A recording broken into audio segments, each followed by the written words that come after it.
Le blocage du budget a failli faire de leur mariage un fiasco. Mais ce jeune couple d'Américains a pu finalement se marier grâce à la générosité citoyenne ce dimanche. Le rêve de petite fille de Joy a tourné au cauchemar lorsque le parc national du Yosemite a dû fermer comme d'autres sites gérés par l'administration fédérale des États-Unis. Quand nous avons appris que le Yosemite fermait le lundi, alors qu'on se mariait ce dimanche, j'ai pleuré pendant 2 jours d'affilée, dit-elle. J'étais anéantie. Oui, j'étais vraiment sous le choc, ajoute Adam, son époux. Je savais tout ce que cela signifiait pour elle. Nous l'avions planifié, nous avions épargné pendant 1 an. Si l'histoire de Joy et Adam s'est bien terminée, ce n'était pas gagné d'avance car le jeune couple avait déjà dépensé 15 000 $ non remboursables pour la réservation des chambres de 85 invités dans un grand hôtel à l'intérieur du parc national de Yosemite. Publiée dans la presse californienne, leur histoire a provoqué un élan de solidarité.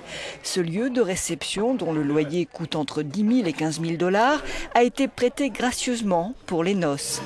À la tête d'un service traiteur, Jen Sketkich a tout organisé en 48 heures, gratuitement aussi. Le pays, je crois, est vraiment pris en otage. À mon avis, les républicains vont tout faire pour empêcher les gens d'avoir accès à des soins de santé abordables, dit-elle. Et même si ça affecte vraiment des gens comme Joy, je suis vraiment fière que pour une fois les démocrates ne flanchent pas. Nous allons nous défendre, nous n'allons pas nous laisser intimider.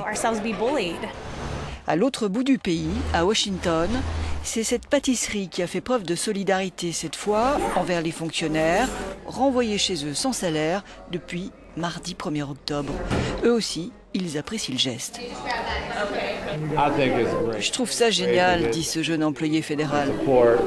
C'est bien d'avoir de l'empathie, de soutenir les autres. Ça a été dur, vous savez, tout le monde a des problèmes, alors voir des gens qui viennent à vous et vous apportent de l'aide, c'est vraiment une bonne chose.